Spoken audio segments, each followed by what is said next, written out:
Hi everyone, Dr. Eric Kaufman here, and in this tutorial we're going to look at choosing a product.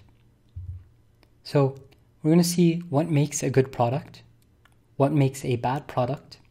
We're going to look at some examples of good products, some examples of bad products, the importance of researching your product, and we're going to do a demo of how we can choose our product online.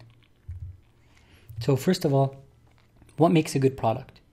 Well, the first thing is, it should be something you know. Now, this doesn't mean that you have to know everything about this product, but it's something that you should be aware of. So, for example, if it's a product that you buy at the supermarket, something that you're aware of, you might want to pursue it and learn more about it, and then get in the business of trading it. However, something you don't know is best, something you don't know entirely is best avoided. Next, something that people know. So people know it, because if people don't know it and other companies don't know it, then nobody can buy it from you because nobody knows what it is. Next, choose something that's very common. So when it's more abundant, when there's more availability of it, you'll find more suppliers for it, which is very important, and we'll see why in a later tutorial. And there will also be more buyers of that product. You want to make sure it's nothing complicated. So you want to avoid medical equipment, for example, or other complicated, very technical products. Something that doesn't need customization or tailoring. You don't want to get, for example, into customized clothing or customized manufacturing equipment, as this can result in a huge headache for you if your buyer is unsatisfied, or it's not to the specification that they required, or it requires a lot of technical knowledge to create. You want something that's sold in large quantities, simply for the fact that you want to make larger profit. So deals that sell product in large quantities and deals that sell product in low quantities are just as easy or difficult to perform. So it's best to go for deals that result in sales of larger quantities simply for your profit. Next is the price per ton. So if it's a product that's very heavy and very difficult to move and very large and is very cheap per ton, it's best to avoid it. Whereas a product that is smaller and lighter and easier to ship and handle and that sells for a lot of money per ton is obviously much more valuable and much easier to deal with. So what makes a bad product? It's the exact opposite of everything we just discussed.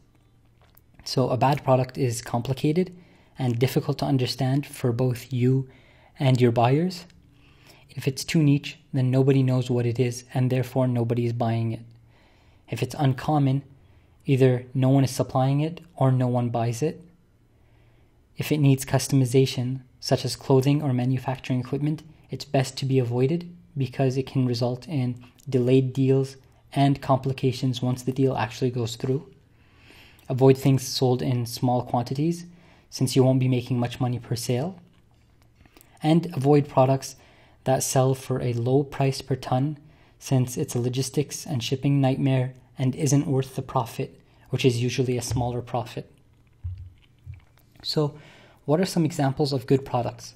Well, first of all, food ingredients, such as sugar, wheat, tea, lentils, peas, seeds, oils, canned tuna, fresh fruits, soybeans, coffee, or the grain that I deal with called teff. Natural health supplements, such as weight loss products or energy gaining products. Cosmetics, such as anti-aging creams or whitening creams. Plain clothing, such as white t-shirts, scarves, hats, anything that doesn't require particular sizes. Construction materials, such as steel, cement, aluminum, safety helmets, and many, many more. So a few examples of bad products. Something complicated, such as hospital equipment, like x-ray machines, ultrasound machines, catheters. All these have too many specifications, too many laws and regulations surrounding them, and so they can be very difficult to work with. Things that are too niche, such as bacon vodka, because honestly, how many people are purchasing bacon vodka, and is it really a viable business? Something uncommon, such as precious stones and diamonds. Once again, these also have some very tough regulations surrounding them. Things that require customizations, such as tailored suits, specific dress designs, specialty equipment, things sold in small quantities, such as saffron, which is sold by the gram, and things that are low price per ton, such as sugar and cement.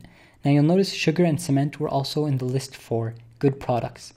When it comes to sugar and cement, they may be worth it if the quantities purchased are very large, as well as if they will only be shipped within a small distance, such as by truck, as then the profit margin per sale is much higher as a result, and there are less logistics involved than with shipping.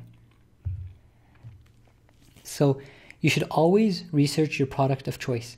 Know everything about your product and the market for your product, so you know whether it's a good product to begin with, and whether there's a market for your product, and whether you can be competitive in that product. You also want to make sure that you know your customers. For example, if you choose something such as green tea, know if most people care whether their tea is organic or not, because organic tea is much more expensive. So you might be inclined to go with non-organic teas, but your potential market or buyer might not buy non-organic tea, and so they will only purchase organic teas. So even though the non-organic tea is cheaper, you'll make more sales with organic tea. So cheaper isn't always better. Now we'll move on to a demo, and we'll see how we can choose a good product using Alibaba.com, the #1 website for finding suppliers worldwide. Thank you.